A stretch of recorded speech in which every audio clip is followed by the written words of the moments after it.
missing the SOS. We're also missing the interaction and networking that's often so valuable.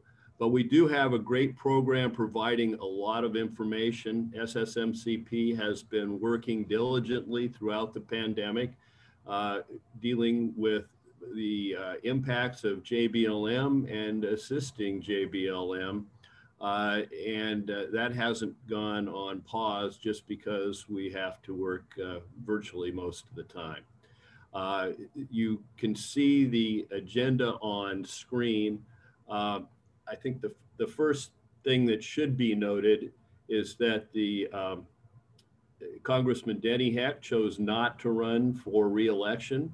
So the first and best congressman the 10th district has ever had is not going to be continuing in that role.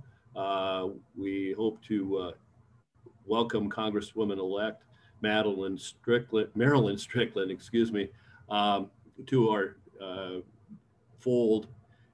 Denny has been a great friend of SSMCP, JBLM, and the veterans and civilian employees in the area. JBLM is at the heart of the 10th district. He has worked diligently to promote our interests collectively in Washington, D.C., and has been an absolutely wonderful partner to work with over these last 8 years.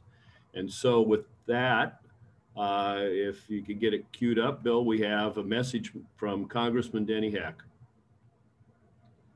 Thank you. Can you all hear me? This is live, Mayor, not a video message. And first of all, thank you so much for your kind remarks above and beyond the call of duty. But Don, nobody feels sorry for you for having to get up at 6 a.m. to call in from Hawaii. Nobody feels sorry for you over that. Thanks for having me. If I seem a little disoriented, it's because I'm back in Washington, D.C. I got in late last night and walked into my apartment to find it flooded and all the floors buckled up. And so I've been up most of the night trying to deal with the emergency situation. And it's been a comedy of errors. And oh, by the way, for those of you who may ever have occasion to live for a period of time in Washington, D.C., I want you to know this. If you have a middle of the night emergency and you go online to find a 24-hour emergency service for HVAC or plumbing, and they advertise they are available in that way, it's a lie. There aren't any of them that were available last night, as it turns out. Anyway, thanks so much for having me, and what will probably be my last appearance here. Certainly, as somebody who's had the privilege to represent the 10th Congressional District these last 8 years, it's been a really important part of my job to work with you all on these issues. And I have found great psychic, spiritual, and emotional gratification in it. And I want to return the compliment to Don in an equally sincere way. What Mayor Anderson and the city of Lakewood have done, and Bill Adamson has done at this organization, and all of you who continue to participate have done, has been nothing short of miraculous. It's actually the way the political process should work: forming coalitions, coming together, and communicating with one another. I'm not even going to get into the long recitation of all the things that you've been able to impact, whether it's the North Clear Zone or the countless OEA grants you've received, the impact you've had on transportation infrastructure projects, including Tiger grants. I mean, the list literally goes on. Notably, something I think is so critically important is your definitive study indicating that the base has a $9.2 billion impact on the economy. I don't think that we can preach that too often, and I hope you will continue to do that as well as stay active in the organization. It's so important to our region. It's so important to remind people that the dominant employer of South Sound, the second largest employer in the state, is Joint Base Lewis McChord. And the vitality of our community is predicated upon its health and the quality of our communication. I go everywhere encouraging the base leadership and the community leadership, please continue to communicate. And I know you've all heard me say it so many times before, and so I apologize, but you know, over 100 years ago now, when Camp Lewis was established, indeed, about 100 years ago maybe not quite as long, when so many important military installations in this country were established. They were done so in the middle of nowhere that 70 to 100 years later isn't the middle of nowhere. That's absolutely obviously the case with JBLM. It was out in the rural Pierce County acreage back when it was established. It's now right smack dab in the middle of an urban and suburban environment. And of course, that proximity to people creates friction. And the only way you can lubricate friction is continuing dialogue and communication. So my hat's off to the base leadership, my hat's off to the community leaders and the tribal leaders. I think Willie's on this call, and all of you who kind of lean into, we don't solve any problems unless we're talking, and the problems will continue. And the only way in which they're going to be solved is if we continue in this joint effort. So good on all of you, Bill, Mayor Anderson, for the spectacular job you've had. I can't hope that you would necessarily ever have me back in my new role as Lieutenant Governor. But if you should ever want me to, I'll be there in a New York second. Thank you for all that you do.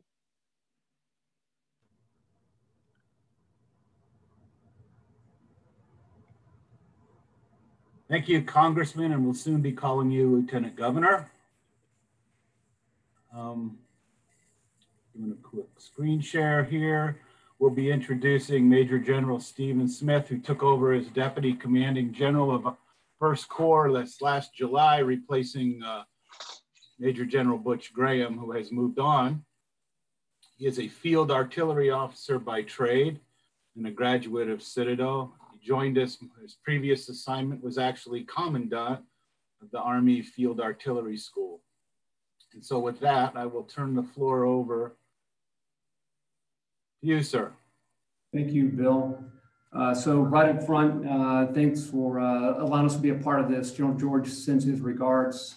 He's busy right now, but wanted me to do this for him. Congressman Heck, thank you very much for your time in your office. I don't know if you remember, but back in March, I came by and we had a good conversation about JBLM, the importance of JBLM, the community here, and the Nisqually tribe.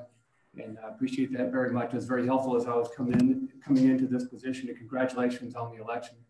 One thing I did want to talk to you about, Congressman, is you gave me a story about, I think it was your father-in-law who said keep the checkbook open about traveling back and forth and paying for yourself and your wife to go back and see family over and over again.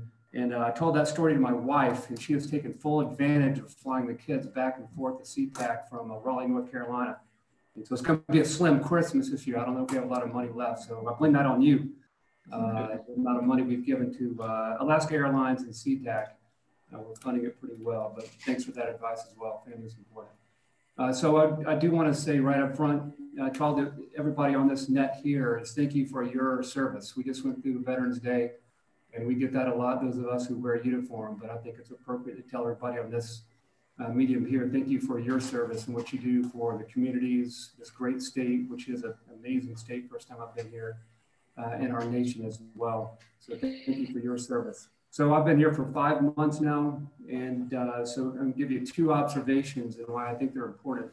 The first observation is what a strategic location JBLM is, what an amazing installation it is, and how it's strategically positioned. You hear our national leaders talk about the importance of the Pacific. And every time one of our Army senior leaders, Air Force senior leaders comes here, they remind us of that, that this is in the words of Secretary McCarthy, this is the gateway to the Pacific, JBLM. And so he definitely understands the importance of it, and Air Force leaders do as well. The other thing I've really noticed here right up front is the density and the interconnectivity of all of the multiple communities that surround JBLM and how important that is. Unlike any other installation I've ever been at, whether it's Fort Riley, Fort Sill, Fort Bragg, this installation is so interconnected with the local community that without forums like this, we could not do it, like the Congressman said. So really appreciate what this forum does for us in this installation and for the community. Everything we do, from our healthcare to our schools, to the jobs, to housing, as we know, I think most of you know, 70% of our families live off the installation. Everything depends on the local community and a relationship with the community. So it's important to continue to communicate that. Not everybody understands it. I didn't understand it until I arrived here. And as we get new leaders to come in and elected and appointed positions that come to JBLM, we'll continue to remind everybody and educate them on how important it is to be tight with our community and the partnership that this forum allows.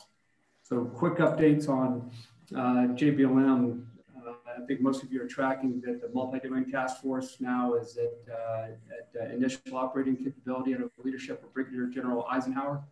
They've already been integrated in multiple exercises in the Pacific, and so that's going very well. And that is the Army's tunnel into the future as we transform our Army into a multiple domain Army, which includes space, sea, air, land, and cyber. How we're going to fight in those multiple domains. The number one, the first multi-domain task force is here and already starting that process. We had Army senior leaders here for 15 2 and 3 star generals here a couple of weeks ago talking about that task force. And then the Security Forces Assistance Brigade is now fully operational capable. And they've been in Thailand and all over the Pacific as well under the leadership of Brigadier General Taylor. So that's also two of the Army's premier formations, brand new formations are here at JBLM and receiving great reviews and also funding as we continue to stand up. Going into the future, the MDTF will continue to grow. The battalions underneath it will grow to include some strategic fire support capability, top of the line, absolute first class ability to range any potential adversary of the United States will be located here at JBLM. That'll come in an experimental capability here in September and be fully operational capable as early as 2023. So I'll pass it back over to Bill. I just want to reinforce everybody the importance of this forum right here and how much we appreciate and Lieutenant General George appreciates your partnership and continued communication back and forth, because we absolutely here in this installation depend on everything that all of you do every day. And we know that the reverse is true as well, as Congressman Heck pointed out. So thank you very much, and I'll turn it back over to you. Thank you, sir, for those remarks. We're going to have a little bit more of a deep dive down on the medical situation in our area from Colonel Scott Roof, who's usual as an ear, nose, and throat specialist, but he's a deputy commander and right now acting commander of the Madigan Army Medical Center. So Scott, I think you can take over here. Good morning, all. Thank you. I really appreciate the opportunity. Congressman Heck, thank you. Thank you for your service and the long partnership with Madigan. I know that predates me quite a bit, but we appreciate the support we received from your office and look forward to continue to work with you in your new role, and then with Congressman Strickland as she comes on board. Mayor Anderson, General Smith, Mr. Dymire, Mr. Hutchings, Mr. Frank, and other distinguished guests. You know, Madigan's been a part of this community for quite some time, for many years. As long as it's been here, I think there's been a medical facility here. And so having that opportunity to continue to engage with the community is very important to us. We are a big presence in this community. As you know, we are the healthcare delivery platform for the installation. We're a level 2 trauma center. We do take civilian trauma off the I-5 corridor. We can continue to be a robust graduate medical education center that not only trains the best and the brightest from the military, but we also have folks that come from the surrounding communities that train here as well. And by the way, we also are a very robust labor and delivery platform. So given any month, giving any particular month during the year, we are number 1, number 2, or number 3 throughout the enterprise, meaning the Department of Defense. And so we do have that impact as well. And those things, that service did not slow down during the entire COVID pandemic. As challenging as the COVID pandemic was, or is, and remains, it does give us the opportunity to cement those relationships with the surrounding community. We've had a robust response to COVID here on the installation, but it's been not in isolation, but in lockstep with the surrounding community. And that's with our regional partners, our local public health partners, as well as the state. So we continue to do those contact tracings, the public health engagements. We actually have a weekly working group that ties in some of our Washington State public health assets into that. So we're keeping those lines of communication open. We couldn't do it without those folks. We have mirrored the community in terms of our healthcare delivery. We have, when the surrounding hospitals went to no elective cases, we were at no elective surgical cases. We are, however, back to a robust healthcare delivery for primarily focusing on emergent urgent cases and also a number of elective cases. We're roughly 85% of our pre-COVID functioning right now. And our ORs, operating rooms, for example, are back nearly to the same capacity and productivity that they were before. We have been involved with research, which has impacts not only locally, but nationally. We are about to be a antibody treatment site. We're also engaged with the remdesivir trial, as well as a number of studies, including steroids. We actually have one more patent to add to the Madigan's array of patents that we've achieved over the years. Number 8 is a protective device for healthcare workers to avoid exposure to aerosols from those patients who are at risk for COVID. And I'll just happen to mention that since I am an otolaryngologist, that was created by a fellow ear, nose, and throat surgeon. We've also been engaged with the robust response outside of the installation and across the nation, really internationally, in terms of the response to COVID. So when we were called upon to go to Seattle, we sent a number of our team members up to Seattle. That include folks who have duty here but are assigned to the 62nd Medical Brigade, as well as those are organically assigned to Madigan. So we went to Seattle, to Texas, to New York, to Guam. So they've really had an impact across the nation. We do continue to have a robust testing capability here as well, which I think you all know all too well. We are beginning our Madigan flu drive, which will be a drive-through for the first time, so we can do a large-scale mass vaccination. And that ties into the current pandemic, and that will be sort of our dress rehearsal for when the COVID vaccine becomes available, so that we can address that and vaccinate our beneficiaries on a large scale in a very efficient manner. And the other feedback I'd like to give to the community is in regards to to I-5. We have seen a lot of improvements with access to the facility with the recent construction, so that we are very much appreciative of that, including ease of access to emergency personnel onto the installation through the Madigan Gate. That has improved. The wait times have improved. And so we're seeing a lot of improvement there. And then as far as staff satisfaction, that's been improved as well. It's decreased some of the wait times at the gate and the commuting time for some of our folks. So we're looking forward to that continuing to improve. That's what I have this morning. Pending your questions, I believe I'll be followed by Mr. Demeyer. And thank you, Scott, for that. That was a good update for all of us. So now we have our own Navy CV, who served in the U.S. Navy for 8 years and has been our Pierce County executive for quite some time. Mr. Bruce Demeyer, sir. Good morning. It's good to be with you. This is a great example of obviously a hugely strong partnership that is tremendously successful. So I'm very excited to join everybody today. Bidding a fond aloha to Congressman Heck, but also welcoming Congresswoman Strickland. You know, if people don't know, she was an Army brat, came here from Korea. Her father was an Army soldier who went over to Korea, got married, and brought his family back. So we're excited to have her. I think she's got strong kind of connections, obviously, from Tacoma and for this region. So I think that is good, that the seat that Congressman Heck has done well with, I think will be in good stead with Congresswoman Strickland. Appreciate the strong partnership that we have here. It is incredibly effective and incredibly important.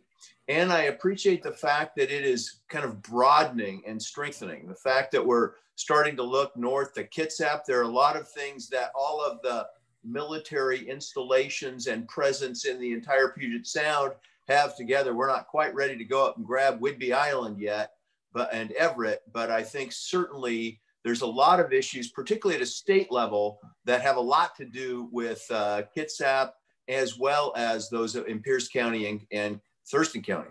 So that's obviously kind of very good. Appreciated General Smith's update. It is exciting to think about how our JBLM platform and Naval Base Kitsap, for that matter, how we are at the forefront of power projection and a forward-focused and a Pacific-leaning strategic platform right here in the Puget Sound. So that is fantastic. We're excited as a community to be part of supporting our nation's strategic defense. Want to jump in a couple of items pretty quick on the COVID situation and on things in Pierce County. First of all, you know, we are in a significant increase in COVID cases, and it looks like a pretty significant community spread here in the Puget Sound area. And, you know, not nearly what we're seeing in other parts of the country, but still very significant for us. To put that into perspective, in April, our 14-day average probably peaked just about 50 cases per day. In July, late July, early August, that second peak, it peaked at about 100 cases per day. And right now we're about to blow through 150 cases per day. So we are seeing a significant increase in community spread. The good news is, while in April, in the first wave, while our deaths and hospitalizations followed the curve, the increase with community spread with the new cases, in August, September, it didn't. And so far, it is just barely trending up. Now, here's my caveat on that, and areas where it still has me concerned as I talk with our local, both the Tacoma Pierce County Health Department and Bill Robertson and Katul Patel at Multicare and the Franciscans.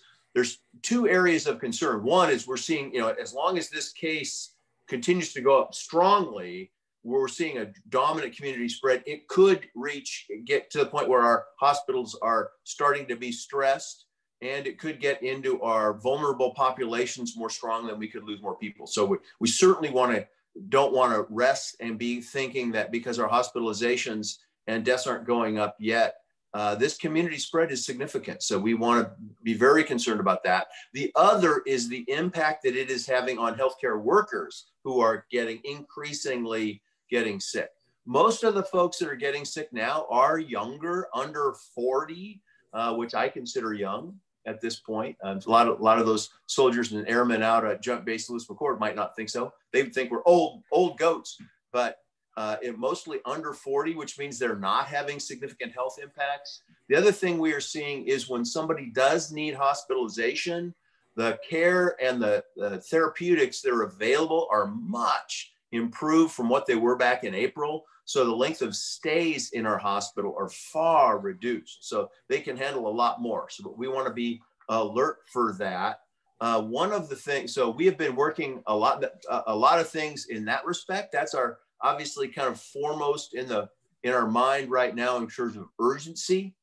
But I would also say both for our community and for our veterans community, particularly, we've invested a lot of our federal CARES Act money in Pierce County. A good chunk of that has gone towards supporting our veterans community, particularly towards those that are homeless or those who don't have the resources that are being disproportionately impacted by COVID. So we've been investing our CARES money to support our veterans community, and including expanding some of the homelessness shelters. I'll tell you, I visited the Tacoma Rescue Mission, where we invested money in to help them expand and be able to support the homeless veterans and our homelessness in our community in a COVID environment. And I'll tell you, Bill, I was really disturbed when I went into the veterans room and I looked around, and there were flags from every branch of the service except for one.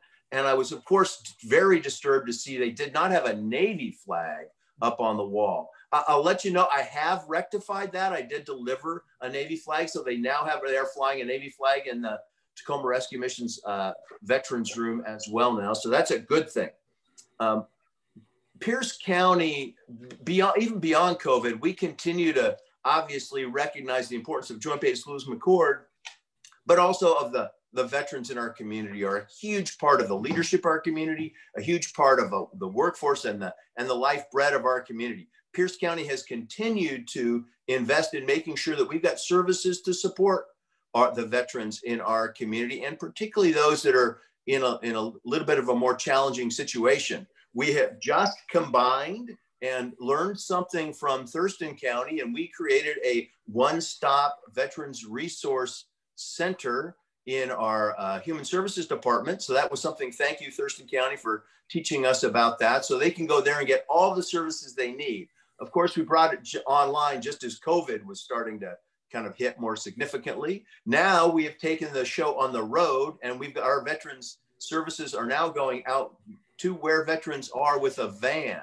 So we've got a lot of stuff going on there to support our veterans. We've got a more recent veterans court in our district court. So that's the most recent expansion there. And we continue to work really hard to help our veterans transition well into high-paying family wage jobs and careers here in Pierce County. That's a real focus. And with that, I'll close. As we look forward, obviously 2021 is a bit of a challenge. We have a lot of economic uncertainty. We'll see how that plays out. But I do believe that certainly the Port of Tacoma and Joint Base Lewis McChord will continue to be our two strongest economic pillars as we move forward. And I believe that even in the face of uncertainty, as we look at a future-focused world, a post-COVID world, Pierce County is strongly positioned, I think, to emerge better and in a stronger position with a brighter future than we had going in. So with that, thank you very much. It's great to be with you all this morning. Thank you for that, Bruce. And we're very happy to hear your report that you were able to secure Navy colors for your facility there. What a shortcoming. Next, from Thurston County Commissioner who has a legacy of experience in law enforcement, I think 35 years, about 24 of that in the city of Olympia. Our Ssmcp co-chair of the Elected Officials Council, Mr. John Hutchings, sir, please. Good morning. Thank you, Bill. And welcome to all you ladies and gentlemen joining us. My name is John Hutchings. I'm the current chair of the Thurston County Board of County Commissioners. And we heard Lieutenant Governor-elect Denny Heck talk about the power of employment JBLM brings.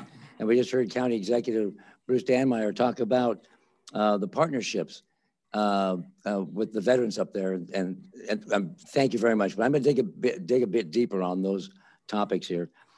In Thurston County, we value our military personnel and our veterans. They're a key defining element of our identity as a capital county. To support and honor and respect our military, the BOCC in 2017 designated Thurston County as a Purple Heart County.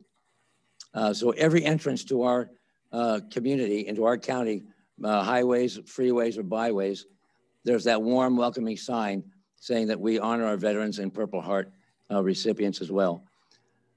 My son, Mike, is a retired U.S. Army disabled veteran and a Purple Heart recipient. So in the Hutchings family, this is deeply powerful and important for us.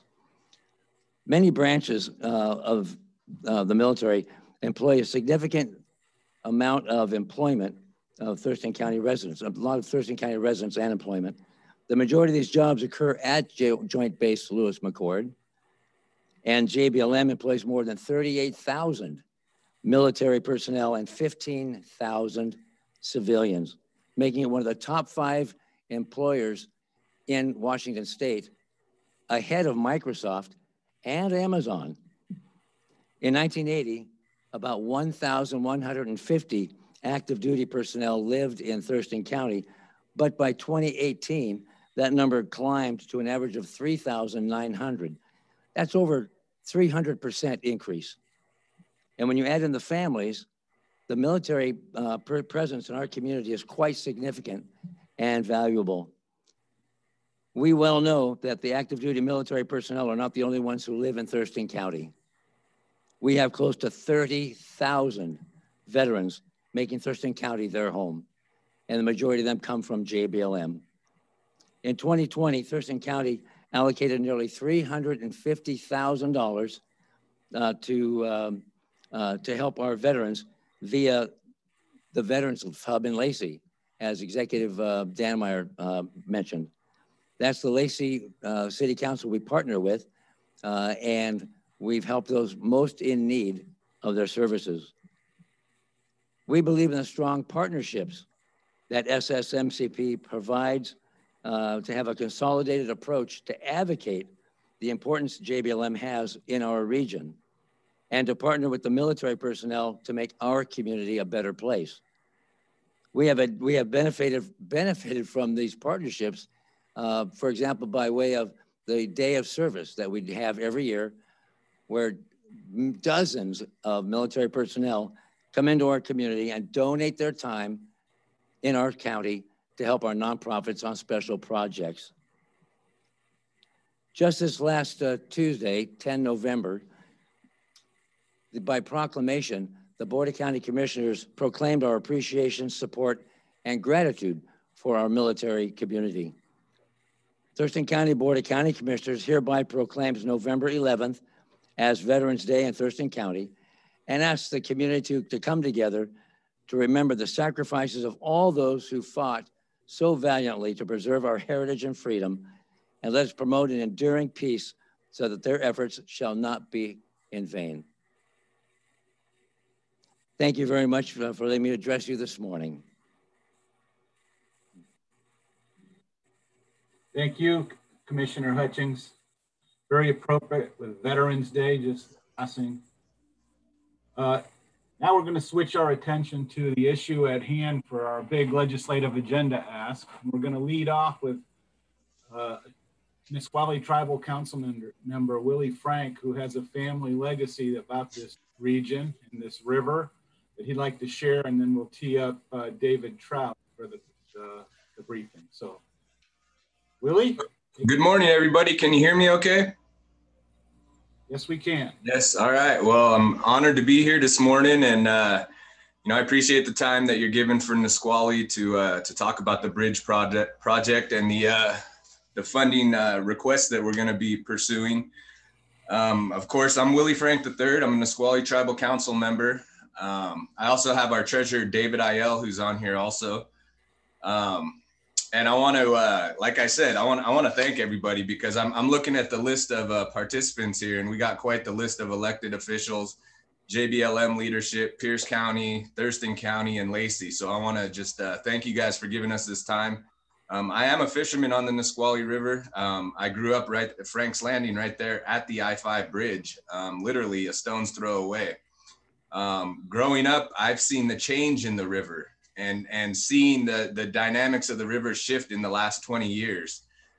This has a huge effect on our treaty right. It has a huge effect on our salmon habitat on the river.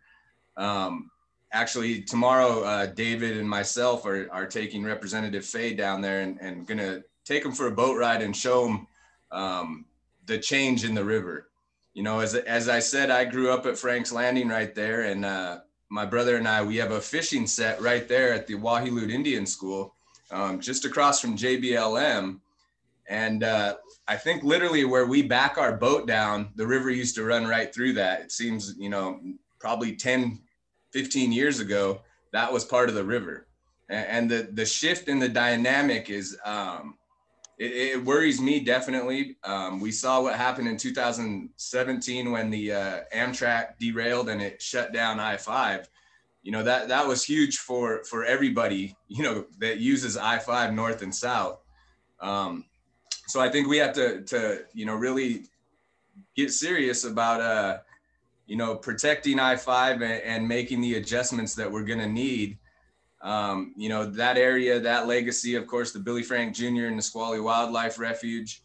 You know, we have a dozen fishermen who are flying up and down the river during fishing season. So that area right there is critical to our habitat of our salmon on the river and kind of our way of life, you know, on the Nisqually. So I'll shift it over to David now. I know David has a good PowerPoint ready to present to you guys. And anybody else who is interested in coming down and going for a boat ride with David and I, please just let us know. We'll take you guys down and show you guys, you know, all the way to the mouth and show you guys the habitat and everything that we have on the Nisqually River. So I thank you guys. Thank you, Willie. And David, our Director of Natural Resources, will take over with his 255 megabyte file. It took quite a while to download. What can I say? Well, good morning and aloha, everyone. Mayor Anderson, I'm quite jealous. I have my aloha shirt on, but it's not the same. It's 40 degrees and raining here. So it's a little different than being in Hawaii. So I'm hoping you're having fun. Denny, if you're still there, man, we love you. And as Willie's dad would always say, the best mark you can leave is to have made a difference. And you have made a difference all along the journey. And we're sure you're going to continue to make a difference as Lieutenant Governor working on all these critical issues. So thank you, my friend. And then finally, a special shout out to, I live in Steilacoom, to my newest state senator, Twina Nobles. I see you're on there. Twina, congratulations. Looking forward to working with you on these and other issues. So we should get together and meet sometimes. We can talk about some of this. So I'm going to give you a quick briefing on the project we all have been working on, and want to say that it's been a pleasure working with you all on this partnership, moving this issue forward. The tribe identified this as a critical issue years ago, but it really didn't gain traction until all of you embraced us and embraced this issue. And we're really appreciative of that. And so thank you all for that. In particular, Bill and Shelley and Davor from our team making the journey, talking about this. It's been pretty powerful. So I'm going to talk to you about the need for this project and what's going on down in the I-5 corridor crossing Nisqually. Some of you may have heard this before. There's some new information that I'll be sharing with you, including the results from the most recent USGS report that we've all commissioned, the tribe and WSDOT Commission, to look at some of these critical issues. And I'm going to talk to you about why it's important for things like salmon recovery and treaty rights and transportation and economy. And so for those of you who don't know, although you all I'm sure do know, the Nisqually watershed is the center of the universe. At least it's certainly the center of our universe in the way we think about it. But more importantly, next slide. It is the largest freshwater body draining the South Puget Sound, south of the Tacoma Narrows. Next slide. It is the only, and the next slide after that, it's the only watershed in the country whose headwaters begin in a national park, next slide, and whose terminus is in a wildlife refuge, the Billy Frank Jr. Wildlife Refuge. Next slide. And along the journeys, there's still a lot of really great habitat. Considering we're on the I-5 corridor between Seattle and Portland, there's still a lot of good habitat left on the Nisqually, and it's not an accident. It's been a lot of work by a lot of people, some of which are on this phone or video call today. Next slide. So the Nisqually watershed, although the habitat is in decent shape in the river, has been impacted by things, some in the watershed and a lot outside the watershed. The same factors that have affected all the other watersheds in Puget Sound have had impacts on us. And so we have 2 ESA listed salmon species in the Nisqually, the fall Chinook and the Nisqually steelhead. And those are the primary species that we spend a lot of time working on. Next slide. And the main reason we're seeing declines in these populations has been an increase in the human population and the impact of the habitat along Puget Sound. Puget Sound really is a giant estuary, a giant wetland, and we've lost a lot of the habitat values along the shorelines in those wetland areas. Next slide. And the trend is, next slide, Bill. There it is. The trend is to continue growth into the future. And certainly it's slowed down a little bit during this economic downturn, but still the projections are for the state of Washington to increase in population significantly over the next 20 years, and a tremendous portion of that will be in Puget Sound. Ironically, if you were to create a graph of salmon, it would be moving in the exact opposite direction. We get more people, we get less salmon. It's pretty fundamental. Next. And so in the Nisqually, we still have 6 species of salmon, and they primarily use the area shown in dark blue, and it's the main stem Nisqually, and we have 3 tributaries that support salmon in the Nisqually, the Michelle, Ohop, and Muck Creek on JBLM. The Nisqually is considered to be tributary poor, so the main stem is really critical for the survival of all these species. Next slide. And so the Nisqually tribe and its partners, state of Washington and the U.S. Fish and Wildlife Service and the Nisqually River Council developed a recovery plan back in the early 2000s to deal with these ESA listed stocks. And we established a number of goals to be achieved over time to be successful in putting the watershed back together and saving our salmon. Next slide. And so we established numeric goals so we could evaluate our progress over time just to see if we're getting where we need to go. Next slide. And as you can see, we've made significant progress. In the estuary, we actually outdid ourselves. We predicted 870 acres. We've restored 900 acres. In the main stem, the Nisqually is now, thanks to the work of the Wilcox family and the Nisqually Land Trust, we're now at 80% of the main stem of the Nisqually in permanent stewardship. I can't think of another watershed, certainly in the state of Washington, but maybe in the country, that can make that kind of claim. The Nisqually is getting more complex habitat-wise as we go through time. Next slide. But certainly the focus of our work has been in the Nisqually estuary in the Delta, where salmon have to go through that habitat twice in their lifetimes, once as juveniles going out and again as adults coming back. And so we worked closely with our partners down at the U.S. Fish and Wildlife Service to restore, as I said, 900 acres or a little over 90% of the historic habitat available in the Nisqually Delta. And it's so critical to the survival of our fish. Next slide. And so this represents, and you can see the flooded areas around Puget Sound. Puget Sound was allowed to enter back into these lands for the first time in over 100 years, beginning back in 2008. And we've been monitoring it carefully and are seeing the results of our hard work. Go ahead, next slide. And so one of the critical factors in our work down there is the creation of this mosaic of habitat, all these different habitat structures from Puget Sound up to the I-5 and beyond. They're all different values for the fish, different importance for the fish as they out-migrate, and different importance for the fish as they feed. And so having this complex ecosystem down in the Delta is absolutely critical to the survival of our fish. Next slide. And so we are investing tremendous energy monitoring fish usage in the newly created habitats and trying to get a sense of what habitats are important at what times. And we're finding that there are certain critical areas that are absolutely important for these fish as they transition from a freshwater animal to a saltwater animal. And maybe some of you have heard me say this before, but this is our quick biology lesson. Their kidneys basically flip function from a freshwater animal to a saltwater animal. In freshwater, they're processing water a lot and they're moving water out of their system. But when they get into saltwater, they have to retain water or elsewise they'll dry out. And so their kidneys basically reverse function in this transition zone. And it's important to give them time and space to be able to do that. And so these critical habitats are really important for their survival. Next slide. And so our monitoring work is showing where these are important. It's also showing that the different habitats provide different food values, different numbers and kinds of calories that are important for these fish. So not only do they have to transition from fresh to salt, but they have to reach a certain size before they can enter Puget Sound and the ocean safely. And they're able to do it successfully in the Nisqually Delta because they have a broad menu of things to choose from over time. And the caloric output of the Delta is pretty fantastic. These freshwater deltas are the most productive places on Earth. Next. They're not only important for the Nisqually tribe, and it's really pointed out the need for the tribe and to protect its treaty right and exercise its treaty right. It also supports other things that depend on salmon.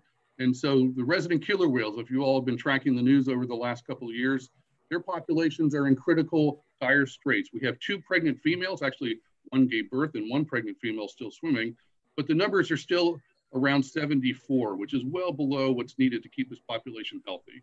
And they're ultra dependent on Chinook salmon. Next slide. And these graphs, the one on the left shows the percentage of calving goes up as Chinook populations go up. And then the 2 graphs on the right show the connection to the mortality of whales on the top there goes down as Chinook populations go up. And then the birth rates, not surprisingly, also go up as Chinook go up. So they're incredibly tied to Chinook populations. Next slide. And one of those key populations is the South Sound Nisqually Chinook population that's fed on by these populations, particularly in the fall and winter and into early spring when they most need to be putting on calories as they're preparing to give birth and to become pregnant and carry to term a young calf. So Nisqually Chinook are really important for these southern resident killer whales. Next. But what we've noticed in the Nisqually is we've been doing our monitoring work, and we're not only monitoring fish, we're also monitoring water and sediment, is that there are changes going on in the Delta that are making it more simple and that are changing the ability for these fish to adapt to this new environment as they move from the fresh water. And as you look at the bottom of the screen, there's a very unnatural structure across the Nisqually Delta that looks kind of like a dam. Well, it basically is a dam, and it's the I-5 crossing the Nisqually Delta from Hawks Prairie over to JBLM. And it basically has constricted the movement of the river and the movement of the ecosystem itself because of the dam construction. Next. And so these different habitats that I spoke about that are so critically important for the fish are beginning to shrink. And they're beginning to shrink for two reasons. One, that sediment inputs into the deltas being impacted by I-5, but probably equally important is that as we see sea level rise occurring, as the saltwater marches upstream, it's being blocked, its progress is being blocked by the dam known as I-5 across the Nisqually. So these critical habitat features are shrinking, which is going to make it more difficult for us to recover fish. Next slide. And so this speaks to the sediment issue. We've got a number of sediment issues in the Nisqually. And for those of you who maybe aren't aware, it originally was agricultural, not originally, it was converted to agricultural lands in the 1890s and early 1900s. And it was removed from connection to the river for about 100 years. And what happens in those areas when it's no longer connected to the river is that they begin to subside because of lack of sediment input. So the delta was actually lower when we reached the dikes than it was historically, and we're dependent on sediment being delivered from the river to build it up. Well, sediment is being trapped behind the Alder-LeGrand dams that the city of Tacoma operates in the upper Nisqually. But whatever sediment gets down from that dam, which is about 10% of what's available, it's all getting pushed out into Puget Sound and not being distributed well into the deltas. So not only do we see sea level rise making the Puget Sound deeper, but we're not seeing enough sediment delivery to raise the estuary to meet the rising sea level. So we've got a double problem going on there. Next slide. And so those are all the impacts that are affecting the biology and the ecosystem of the area. There's also impacts as a result of this dam that are affecting things like private properties. This is an aerial view of the 1996 flood, the last big flood that we had in the Nisqually. And if you look on the upstream or the bottom of the picture above I-5, there are thousands and thousands of private property acres that have been flooded. And its only relief is to get through the small channel opening at the Nisqually, a small one at McAllister, and a very small one that empties into the refuge. And those just are not effective ways of moving floodwaters out of the valley. So those floodwaters stuck around on these private properties, including tribal properties, for weeks on end, well after the flood had abated in most places. And so it's backing up water behind the I-5 construction, creating basically a reservoir at flood times. Next. And so here's a series of slides showing the other issue, and Willie alluded to this. If you watch the dot that marks the Wahoo Indian School, you notice the Nisqually River starts to do a very odd thing there. There's a bend that's created, and over time, it becomes larger and larger and larger, and it's moving down towards I-5. And eventually, the most recent photos show that it's actually flowing upstream. And it's a very unnatural condition for a river, as you can imagine, to flow upstream. It's not where it wants to go. So at some point, it's no longer going to go upstream, and it's going to find a way to relieve that pressure. And that's a 2013 photo. But if you were looking at a 2020 photo, it'd even be more remarkable.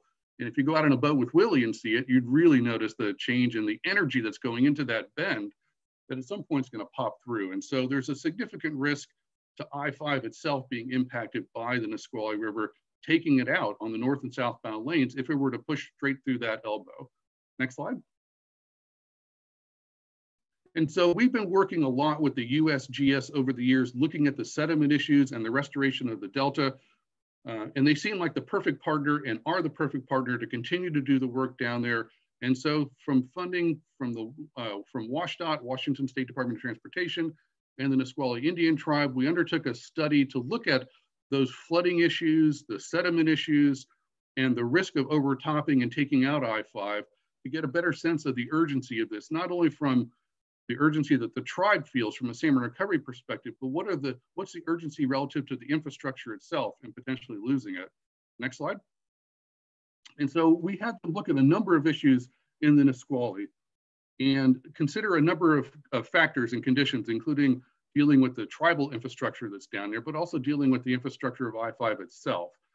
And I'll say this again at the end of the slide, or at the end of the presentation, but one of their conclusions they reached early on, it's not a matter of when the Nisqually River takes out I-5, it's just if.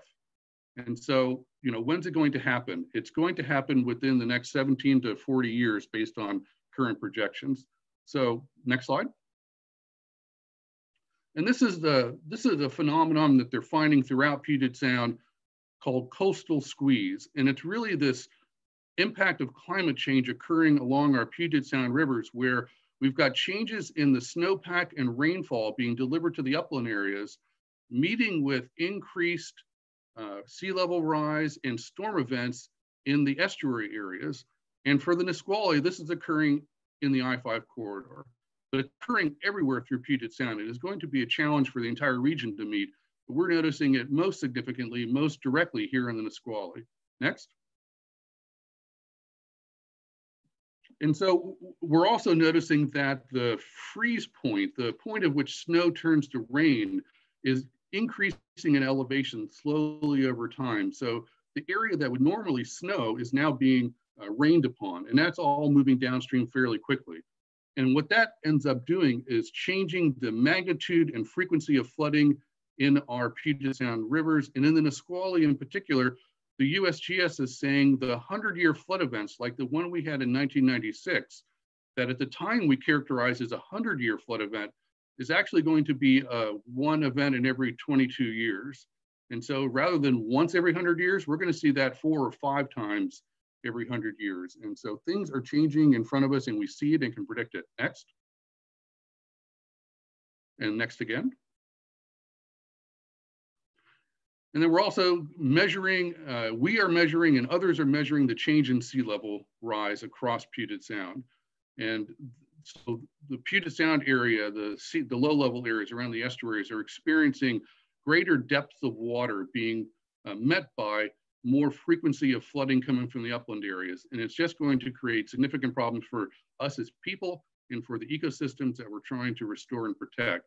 This shows that South Sound in particular is really subject to this because of our location and our tremendous tidal swings that we're going to experience in all of Puget Sound, the highest of all the tide changes. Next, sea level rises. And this shows that the projections that were made 10 years ago about sea level rise, and maybe even only 5 years ago, laid out a pattern creating a minimum, average, and maximum potential for sea level rise. And what we've noticed now in the last year or two is that those projections are now obsolete. And now we're projecting things to be even higher. So sea level rise in Puget Sound is expected to be anywhere between 3 and 8 feet over the next 80 years. And that is a significant change from what we thought about just 10 years ago, based on this rapid change of climate and loss of snow, of polar ice caps that's occurring at an alarming rate. Next. And so we asked them to look at these factors and look at the previous models and to develop new models to be able to predict the impacts of these various things. And they've done that, and we've got some of the results to share with you. Next. And so these are the tasks we've asked them to look at. We want to look at the flooding that's occurring in the Nisqually Delta. We wanted to get a better sense of the sediment transport. And we wanted them to integrate all the work that we're doing in the Nisqually with some of these larger global issues so that it really is a useful predictive tool over time. Next. And so when you look at the global impact of sea level rise and the changing of the tides and how it's all moving into Puget Sound, and then you look at how storm events are also changing and magnifying in combination with the discharges from the upland, which are also magnifying over time, and then move that from a broad perspective down to a very specific localized look, you get a sense of what's going on in the Nisqually and a sense of urgency for this project that we're working on. Next. And so this shows the movement of that bend. again in the Nisqually, and the red line represents more or less where it is today. And it's getting bigger and bigger and bigger. And the energy simply isn't being effectively released because it's so constrained crossing under I-5 there at the bridge. And so the projections are, again, within the next 17 to 40 years, under the current rate of erosion and the current movement of the river, that within 17 years, we're going to see the Nisqually River moving through those wetlands on the Pierce County side of I-5 and taking out I-5. Now, what the USGS can't necessarily calculate is what's the impact of major flood events on that time frame. So if we are in fact seeing 100-year flood events every 22 years, we're due for another 1996 flood. It may be next week, it may be in the next month or two. And that could have a major impact on how quickly this moves. One major event could cause the Nisqually River to jump through I-5 at any moment. And so this is a crisis that's just waiting to happen, and we can see it happening, and now we need to be prepared for it. Next. Hey, David, 1 second before we Yes. move on. Senator Conway, Steve Conway had his hand raised. Okay. Senator Conway? No, I'll pass here. My question was already answered. Thank you, though. Appreciate it. Okay. Okay. Okay, next slide. And then, as I mentioned earlier, the frequency of flooding and the magnitude of flooding in the upland areas is going to increase as well. And this shows the most recent minor flood we had, the Super Bowl flood of 2020 on the far left. But if you meet that with a 1 meter sea level rise and a storm event, you can see that the flooded area increases significantly. And then if you move that on to 96, with the current sea level rise projections, we have massive flooding problems. And not only do we have upland flooding in private property areas, but we will see the overtopping of I-5 like we did down in Centralia and Chehalis back in 96. So not only is the I-5 under threat of being completely removed by a major event moving the Nisqually River, but it's likely to become inundated on a regular basis simply because of major flooding from the uplands meeting sea level rise and storm events. Next. And so these are the summary takeaways that I want to make sure everybody gets again. And it's this notion of coastal squeeze that's applying to the Puget Sound region and applying specifically to the Nisqually, where you've got climate change impacting the marine waters and the upland waters, and it's meeting at I-5, and something's got to give. And what will eventually give is I-5. The flooding will increase over time, magnitude and frequency will increase over time. And it's not if, but when I-5 is breached by the Nisqually River. There's only 4 foot of elevation difference between the Wahilut Indian School and I-5. And at some point, the Nisqually River will move into that area. And then finally, the impacts of the habitat that are occurring as a result of sea level rise and lack of sediment and lack of ability of the habitat to adapt is going to make it more challenging for us to meet our recovery goals, for the Nisqually tribe to exercise its treaty right, and for killer whales to survive. And maybe just one last point on that in terms of the urgency. When I started back in 1987 working for the Nisqually Indian tribe, we fished over 100 days sustainably based on escapement objectives, 100 days of fishing. In 2015, we fished 8 days. And it's getting harder and more difficult to fish, and our time is shrinking. And so this has a significant urgency for the tribe in salmon recovery, but I hope you can see that there's a significant urgency for all of us because of the potential impacts to I-5. And with that, Bill, if there's any questions, I'm done.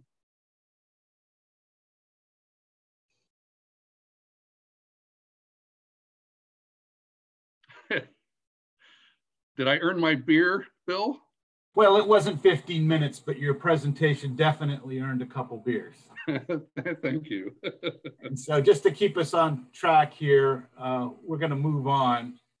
In our next speaker, thanks for that, David. That was more informative than our previous discussions we've had. Thank you. So we're going to turn it over now to Shelley Helder, who is our contract lobbyist for Ssmcp, to talk about our legislative agenda for 2021. Shelley? Thank you, Bill. Well, good morning, everyone. As Bill mentioned, I have the privilege of working with SSMCP as your government affairs consultant and representative in Olympia. So as you've heard this morning, SSMCP exists to identify solutions to regional challenges, and when appropriate, we seek the state's partnership to tackle those challenges. And as an organization, we've had incredible success over the last several years.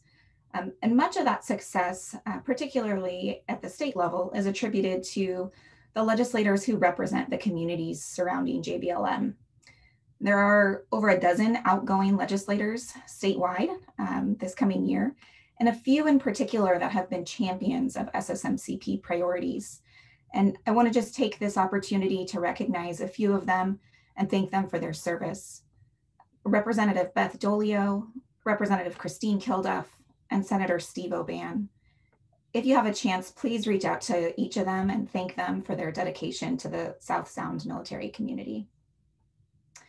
As a result of the recent election, our region will have 9 new legislators. Their names should be listed on the screen there in red. In addition to our 9 new legislators in this region, there'll be at least 22 new legislators statewide.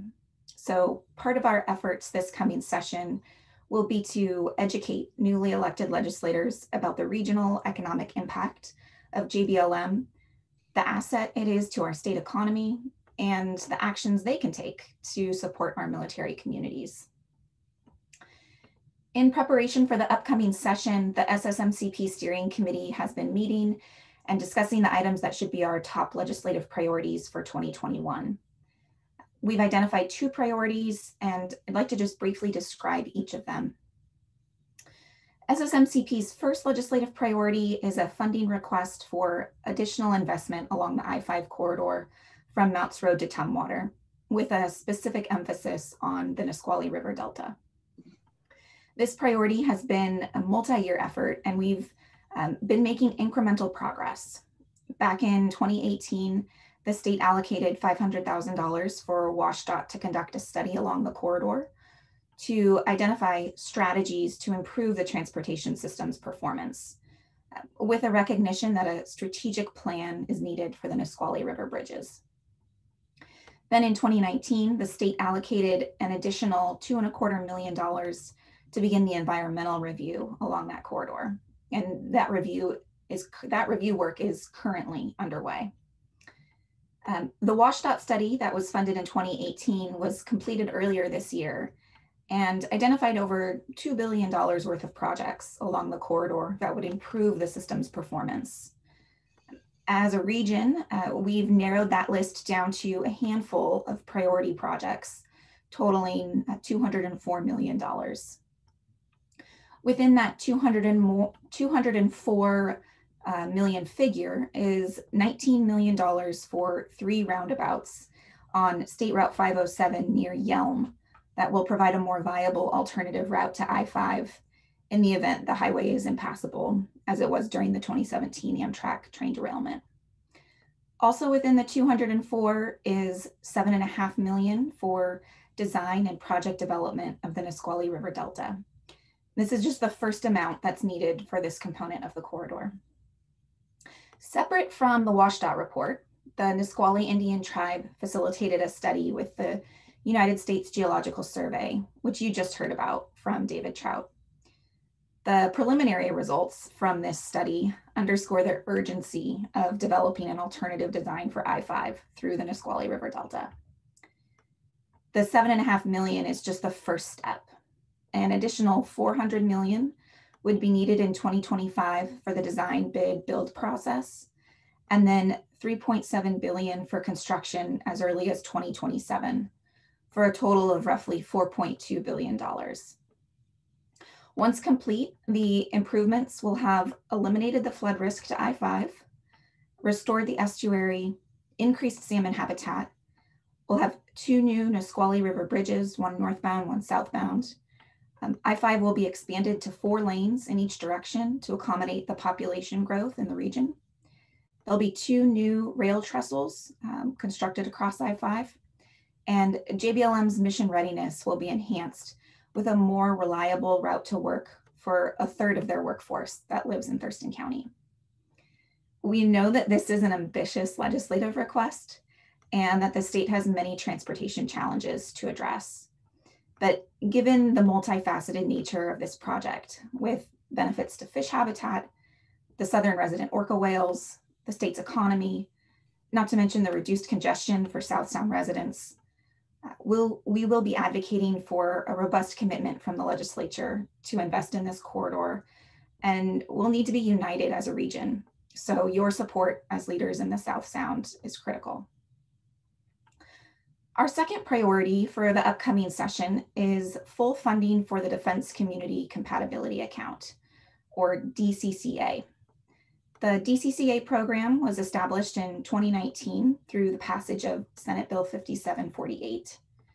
The DCCA is a grant program administered by the Department of Commerce that ranks projects throughout the state that are adjacent to or connected with a military installation. Washington is one of the only states in the nation that has a military installation the size of JBLM, but no funded program to assist military communities with major projects outside the fence line. In the first round of applications, the Department of Commerce considered and ranked 7 projects for a total of $11 million. 3 of those projects are sponsored by Ssmcp. One addresses housing for lower enlisted soldiers. Another is for property acquisition to continue progress in the North Clear Zone. And the third is a feasibility study for a new flyover at exit 120, which is the main gate North Fort exit, where there's currently an at-grade train crossing. The creation of the DCCA program and ranking of the projects were critical first steps in the process, but the program remains unfunded. So our request this session is for the legislature to invest $11 million into the first round of applications for the DCCA. Again, we'll need your support to help educate the legislature on the importance of funding this program in the upcoming capital budget. So to summarize really quickly, Ssmcp has 2 priorities. The first, a robust investment in the I-5 corridor from Mounts Road to Tumwater, with a particular emphasis on the Nisqually River Delta. And second, an $11 million allocation in the capital budget for the Defense Community Compatibility Account. I'm looking forward to working with you all in our advocacy efforts this coming session. Hey, thanks, Shelley. That was a great rundown. We will continue on. I won't introduce myself, but I'm the closer today. I've got 2 issues for you that are near and dear to us. First, quickly review the 2020 key accomplishments and then look at our 21-22 work plan priorities. There are a number of things discussed today. We did complete 3 OEA grant studies this year. One had to do with the nexus of tributary roads in the vicinity of JBLM that support access and egress from the base. 2 of those projects have made it to our legislative agenda. Shelley mentioned the triple roundabouts in Yelm for $19 million. We also have the work that's being done on the exit 120 flyover as a study that's coming forward. We then looked at housing, and in particular for lower enlisted. We had some enlightening results from that, and that final report is now posted on our website for those of you that are interested in it. Really turns out to be more of an issue of availability than affordability, and availability within a 30-minute report radius, which is a DoD requirement for service members. And so what we're finding is that a lot of the lower enlisted have to exceed that 30-minute radius in order to find adequate housing. Our last task was looking at conservation banking and partnering activities in Pierce and Thurston County for our 3 endangered species that impact JBLM training and operations: the streaked hornlark, the Mazama pocket garbler, and the Taylor checkered spot butterfly. And that report is also posted now on our website. We heard mention from several speakers today about the regional economic impact of JBLM. We did complete a new 2020 update, and I want to give you the new figures. Denny had mentioned 9.2 billion earlier. That was from our 2018 report. Actually, what we experience now in our region, that being Pierce and Thurston County, is a $12.1 billion impact. And we were able to this time look statewide, and that's nearly 14 billion statewide. Looking back at Pierce and Thurston County, there are 25,500 economic spinoff jobs. Those are spinoff jobs off base that wouldn't be here if it weren't for the presence of JBLM. So those are just two of the highlights from that report. But clearly, JBLM continues to be the economic engine for Pierce and Thurston County. And then lastly, Shelley just highlighted our 21 legislative agenda, but in 2020, we were successful in obtaining some program funding so that the Department of Commerce had a program manager now to manage DCCA. We did also acquire 2 properties in the clear zone this past year, and we continue to advocate for work on I-5. Turning our attention to the right-hand side of the screen, I'll just highlight the top 3. We've had a social services working group since SSMCP was established. And over the next 2 years, we're going to prioritize our work now on child care initiatives. That seems to be one of the #1 concerns on the base. The steering committee has made a decision that we will form a new working group based on the findings of our housing study that we have just concluded. So that's going to be new. It'll be something we'll be working on. And then the third bullet is really key because it's an all-encompassing look that hasn't been done for the last decade. If you all recall, those that were back here when joint basing was established, DOD through the Office of Economic Adjustment provided a $1.2 million grant to do a 2010 growth coordination plan. And our leadership, 83% of our leadership, according to our survey results, wanted to go forward with an assessment of the successes of the 2010 growth coordination plan and to conduct an update of that growth coordination plan by 2022. So this is a little bit of a deeper dive just on that task. We're looking at the continued relevance of the current 2010 growth coordination plan. We're getting a grant of $715,000. It's been verbally approved and it's gone through the legal process at DOD. It is now this month going through a technical review board. We anticipate getting that money by the 1st of the year, but there is a 10% cost share. So 71,500 will sort of be savings for SSMCP in that the salary and benefits of myself and our program coordinator, when we get to hire one, will be covered by the grant. So that's a savings to SSMCP's operational budget. We will reach out for professional services consultant. That RFP will hit the street tomorrow. I have to get it to city clerk today by noon, so it would hit the street by tomorrow. And we'll be asking about a consultant team providing up to $643,000 for that contract. And it runs from January 1st through 1 April 2022. Currently, it's a 15-month ask. And lastly, on our budget, this is just to share that we do have a healthy budget. We show the $715,000 in red because we don't have those monies yet, but our operating revenues based on memberships alone are at about $227,500, which will leave us an ending fund balance of about almost $60,000. And the way we spend that money, a little different this year. As I mentioned, currently the program coordinator position is vacant, so we're saving some money on that until that position is full. But down under events, as we have all seen, we've reduced our budget for events by 50% just based on COVID-19. We haven't been holding our twice a year elected officials council, so that's a savings right there of $3,600 alone. And we have not attended any conferences out of state, which we typically do, which is another $6,000. So with that, I'm going to close this discussion up by handing it over to Don Anderson for some closing remarks. And we have about 5 minutes left for Q&A if we want to do it. Well, thank you, Bill. And thank you all for participating today. Hope you found this program valuable. And as we prepare to close, I want to again welcome the new participants and bid a fond farewell to those of you who are leaving your roles as elected officials, and thank you for your contributions. I'd also like to take a moment for a special recognition. We know that about 50% of the transitioning service members at JBLM choose to stay in this area and become great contributors to our community.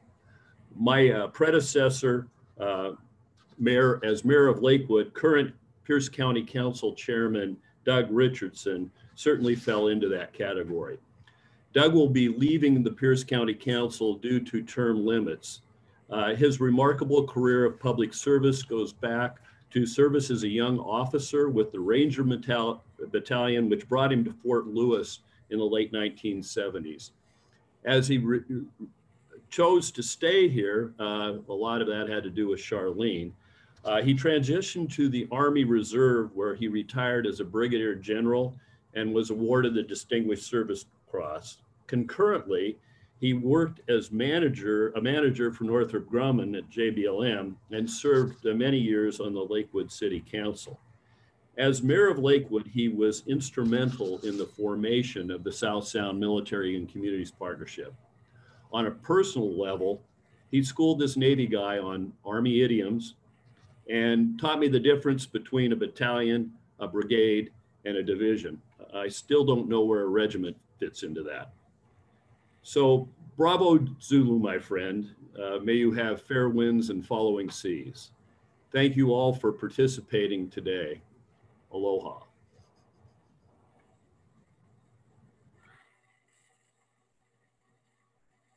And that will end our day here. Thank you all for attending.